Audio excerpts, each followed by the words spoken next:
So I think very good points. And our next two key topics to talk about may be a little interwoven. We'll try and break them apart, but it's okay if we touch on both of them. So the questions that we want to talk about is whether it be refractory or progressive disease, how do you decide on treatment options? And I think there might even be a little additional caveat to that. When do you decide to actually reinitiate treatment if the patient is progressing rather than being refractory? And then the second is, what are novel treatment options that we are thinking about to use in patients with relapsed and refractory disease? So maybe Monique, I'll start with you, just because I know this is a point that's close to your heart about when do you start treatment in patients who are progressing? And then if you feel treatment is needed, how do you begin to think about that?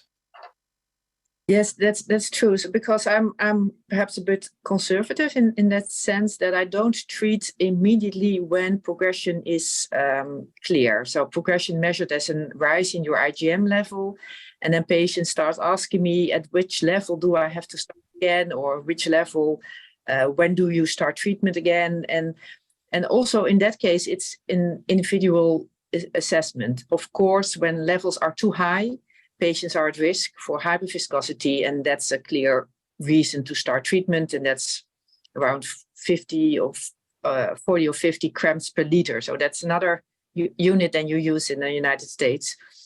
But on the other, for all the other patients, I do wait quite long because I wait for their symptoms. I wait for their fatigue to return or the first signs, or I wait for anemia to start, because I do know they can be reversible when we start treatment. So I like to wait some time. And then for the choice of treatment, there's very nice guidance of that in several publications. And when your first line treatment has been very effective, like remission duration of 7-8 years, I like to try that again because patients know the treatment, they know the side effects now. There's no side effect that really excludes that treatment. I like to try that again. But if a patient has a very short duration of remission on the first line treatment, then I try to rotate the mode of action of the next treatment and try to use something that perhaps has a longer duration or a very different mode of action. And hopefully that can be more successful for the patients this time. Very nice. Sheeba, your thoughts? No, exactly as Monique said, I think we generally tend to wait not for relapse, but for return of symptoms. And I think that is it requires a lot of patience from all of us on both sides, both the patient and the healthcare provider, to know what that right time is to restart treatment. And like Monique said, like if something has been very effective and well tolerated for a patient in the past, I tend to return to the same regimen.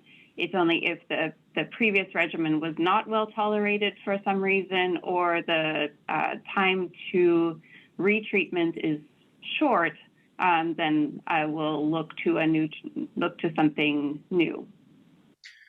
Jorge, I'd like to maybe reframe the question a little bit.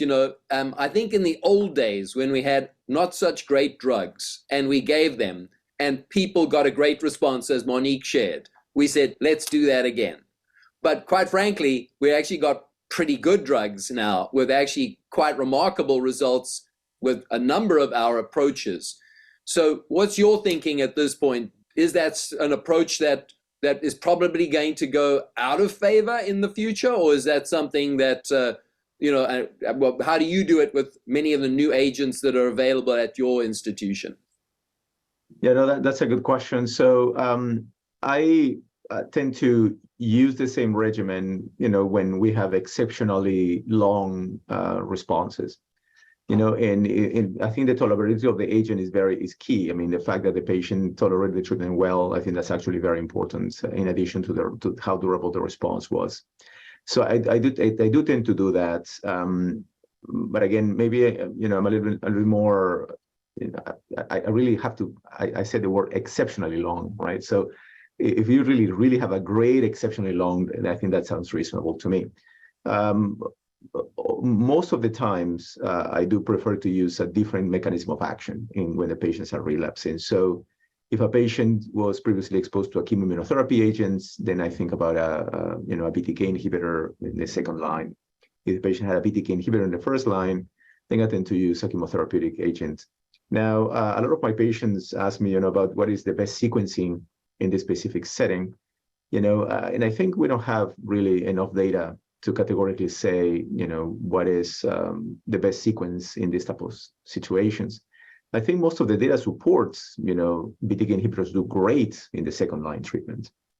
Following BTK inhibitors, I don't think we have a lot of data on what actually works very well, but we do have some data showing that you have not been exposed to chemotherapeutic agents before being exposed to BTK inhibitors, then patients tend to respond very good to chemotherapeutic agents as well. So, but again, the data is a little bit more limited in that setting. So yeah, I mean, I think I tend to rotate the treatments unless we do have an exceptionally long benefit to the first line limited duration treatments, because I don't think that applies to BTK inhibitors precisely. Once you progress on BTK inhibitors, I don't think we will try the same BTK inhibitors. We will try probably the new non-covalent ones, but we will not probably try the same subtype of agents. Very nice, thank you. So, Christian, your thoughts on just what Jorge was mentioning there about BTK inhibitors. So if I'm on a ibrutinib with evidence of progression, is it a good strategy to go to a different BTK inhibitor, or do I need to sort of say the class is dead, switch to a different class of agents?